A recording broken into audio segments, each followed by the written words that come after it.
Inilah Injil suci menurut Lukas. Pada suatu hari, Tuhan menunjuk 70 murid, lalu mengutus mereka berdua-dua mendahuluinya ke setiap kota dan tempat yang hendak dikunjunginya. Katanya kepada mereka, "Tuaian memang banyak, tetapi sedikitlah pekerjanya.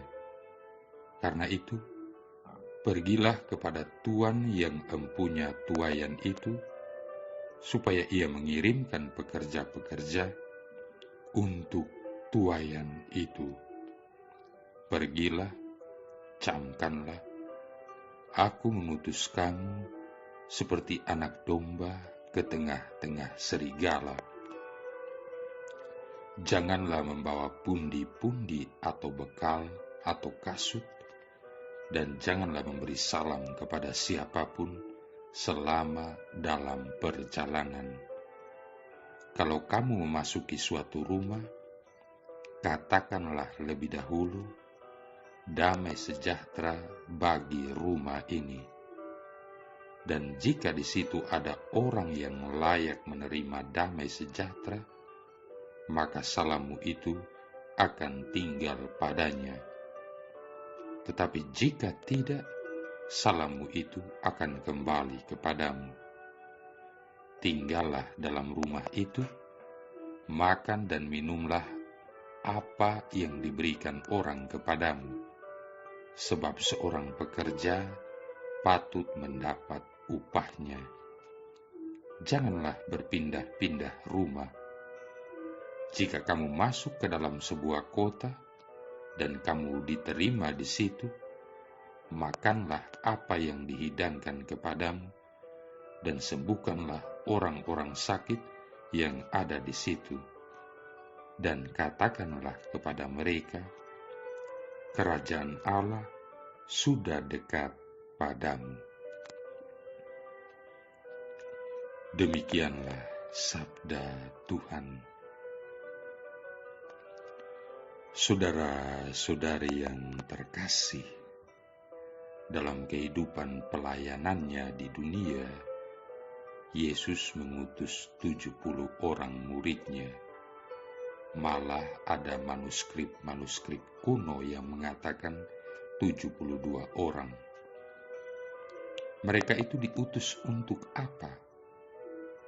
Untuk mengumumkan bahwa kerajaan Allah sudah dekat padamu. Santo Timotius dan Santo Titus menanggapi seruan itu dengan sebuah hati yang terbuka. Mereka memperkenankan Roh Kudus untuk mengubah hidup mereka. Ketika Santo Timotius dan Santo Titus menyadari bahwa kerajaan Allah sudah datang, mereka berbalik dari suatu kehidupan yang nyaman dan kemudian mengabdikan diri kepada karya evangelisasi sesuai dengan panggilan Allah. Kita semua berkat rahmat sakramen baptis dan teristimewa sakramen krisma juga dipanggil oleh Allah. Adalah suatu kepastian bahwa Allah mempunyai sebuah rencana bagi kita masing-masing. Santo Yohanes Paulus II pernah mengatakan demikian. Setiap orang Kristiani harus sadar bahwa dia adalah seorang pesuruh dan seorang rasul, seorang yang menyebarluaskan iman kepercayaan. Kepada siapa? Tidak hanya kepada orang-orang lain yang jauh, mulai dari rumah kita masing-masing, di lingkungan paroki stasi kita masing-masing, di tempat kerja kita masing-masing, di tempat kita masing-masing berbelanja, di mana saja dan kapan saja kita dipanggil untuk menjadi rasul-rasul. Sri Paus mengatakan lagi, setiap seseorang harus sadar bahwa dia adalah seorang pribadi yang di dalam dirinya api iman telah dinyalakan, api yang ditakdirkan untuk bersinar sehingga semua orang dapat memperoleh terang cahaya dan panas daripadanya. Saudara-saudari yang terkasih, kita harus ingat selalu bahwa panggilan kita adalah dari Allah yang Maha Kuasa. Pada malam sebelum sengsara dan kematiannya, Yesus bersabda kepada para murid-Nya, "Bukan kamu yang memilih aku, tetapi akulah yang memilih kamu, supaya kamu pergi dan menghasilkan buah, dan buahmu itu tetap." Yohanes bab 15 ayat 16. Kita memang sudah tahu bahwa kita dipanggil oleh Allah, namun seringkali kita masih saja mempunyai pikiran yang bernada negatif. Saya tidak pernah dapat menjadi seperti Santo Timotius dan Santo Titus. Mereka kan lain. Mereka hidup pada zaman yang lain sama sekali. Dalam hal ini mungkin kata-kata penuh hikmat yang pernah diucapkan oleh Mother Teresa dari Kalkuta dapat menolong kita. Seorang pengunjung di Kalkuta berkata kepada Bunda Teresa, "Bunda, engkau telah melakukan sedemikian banyak bagi orang-orang miskin. Engkau membawa Injil cinta kasih kepada orang-orang lain dengan begitu banyak cara. Saya tidak pernah akan sanggup melakukan hal-hal seperti yang telah Bunda lakukan ini." Tetapi Bunda Teresa menjawab, "Mungkin saya melakukan apa yang Anda tidak dapat lakukan, namun Anda dapat melakukan hal-hal yang saya tidak dapat lakukan. Bersama-sama kita dapat melakukan sesuatu yang indah bagi Allah." Sejalan dengan jawaban Bunda Teresa tadi, Santo Yohanes Paulus II juga mengatakan, kita dipanggil masing-masing dengan cara yang berlainan untuk pergi dan menghasilkan buah, untuk masuk ke dalam suatu relasi cinta kasih dengan Yesus sebagai murid yang aktif dan setia.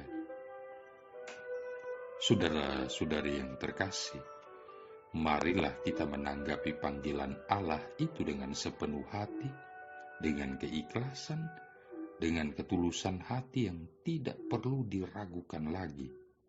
Sebagai orang Kristiani, kita diutus oleh Yesus untuk menyebarluaskan kabar baik bahwa kerajaan Allah sudah datang. Allah memiliki hasrat untuk memasukkan kita ke dalam barisan para pekerja ke kebun anggurnya. Yang perlu kita lakukan hanyalah membuka hati kita dan berkata, "Ya Tuhan, aku mau melakukan kehendak-Mu." Kalau demikian halnya, bagaimana kita harus memulainya? Kita harus mulai bersama Yesus sendiri, memberitakan kepada orang-orang lain tentang Tuhan yang bangkit dari relasi kita sendiri dengan Dia. Kalau setiap hari kita menyediakan waktu yang cukup untuk berdoa kepadanya, mendengarkan apa yang dikatakannya melalui sabda-sabdanya kepada kita, serta mempraktekannya, maka upaya kita untuk berbicara tentang Dia kepada orang lain menjadi suatu tindakan yang natural. Dalam kesempatan ini, ingatlah bahwa seseorang tidak dapat memberikan sesuatu kepada orang-orang lain kalau dia sendiri tidak memiliki sesuatu itu. Kalau kita gantikan kata sesuatu itu dengan Yesus, maka kita dapat menyadari pentingnya arti pengalaman akan Yesus sebagai syarat awal setiap upaya seseorang untuk mulai melakukan evangelisasi. Kita tidak perlu melakukan perjalanan jauh-jauh seperti yang telah dilakukan oleh Santo Timotius, Santo Titus, dan Santo Paulus sekitar 2000 tahun yang lalu. Karena kita mempunyai banyak sekali peluang untuk memberitakan Injil. Setiap hari kita mempunyai kesempatan untuk memberikan diri kita sendiri, untuk bercerita kepada orang-orang lain bahwa Allah mengasihi mereka. Kita berdoa untuk mereka dan berbagi iman kepercayaan kita dengan mereka. Saudara-saudari yang terkasih, Pastor Gino Henriques CSSR, Direktur dari Evangelization 2000 untuk Asia Oceania yang berkedudukan di Singapura, mempunyai sejumlah cerita aktual tentang upaya umat dalam evangelisasi. Hal-hal kecil yang dilakukan sungguh dapat menghasilkan buah. Kata Pastor Gino, ada seorang perempuan setengah baya yang bekerja di dapur pastoran. Pada suatu hari, Pastor Gino bertemu dengan perempuan itu di halaman gereja yang kelihatan dia sedang bergegas mau pergi. Seperti orang yang ketangkap basah, perempuan itu mulai mengaku bahwa sebenarnya dia sedang mau pergi menemui seseorang yang memerlukan pendampingan rohani, karena orang itu dalam keadaan sangat sulit. Perempuan yang bekerja di dapur pastoran itu mengaku bahwa setiap kali ada kursus evangelisasi yang berlangsung di aula paroki, secara diam-diam dia juga mencuri dengar apa yang diajarkan dan didiskusikan di dalam kursus itu. Dia juga mencatat apa-apa yang perlu. Ternyata orang yang dikunjungi perempuan petugas dapur pastoran itu bukanlah pasiennya yang pertama. Perempuan petugas dapur pastoran yang tidak berpendidikan tinggi itu ternyata seorang penginjil kaliber jawara. Sungguh agung karya Roh Kudus. Seperti halnya dengan Santo Timotius dan Santo Titus dan semua misionaris gereja perdana, kita tidak pernah boleh merasa takut dan ciut. Ingatlah bahwa Tuhan menyertai kita senantiasa sampai akhir zaman. Matius bab 28 ayat 20. Marilah kita terus bertekun dalam upaya kita memberitakan Injil kepada orang-orang di sekeliling kita. Ingatlah yang satu ini, yaitu bahwa Injil atau kabar baik adalah kekuatan Allah yang menyelamatkan setiap orang yang percaya. Roma bab 1 ayat 16. Saudara-saudari yang terkasih, pada hari ini juga Gereja Katolik sejagat merayakan peringatan Santo Timotius dan Santo Titus uskup. Selain menjadi orang kudus dan uskup pada masa gereja perdana, Santo Timotius dan Santo Titus memiliki sesuatu yang istimewa. Mereka berdua menerima karunia iman melalui pewartaan Santo Paulus. Timotius dilahirkan di Listra di Asia Kecil. Ibunya adalah seorang Yahudi dan ayahnya bukan. Ketika Santo Paulus datang untuk mewartakan Injil di Listra, Timotius, ibu serta neneknya, semuanya menjadi pengikut Kristus. Beberapa tahun kemudian, Paulus kembali lagi ke Listra dan bertemu dengan Timotius yang sudah tumbuh dewasa. Paulus merasa bahwa Timotius dipanggil oleh Tuhan untuk menjadi seorang pewarta Injil. Paulus mengajaknya bergabung dengannya untuk mewartakan Injil. Jadi demikianlah, Timotius meninggalkan rumah dan keluarganya untuk mengikuti Paulus. Segera juga ia mengalami penderitaan sama seperti yang dialami oleh Paulus. Mereka berdua merasakan sukacita yang besar dalam mewartakan sabda Tuhan kepada banyak orang.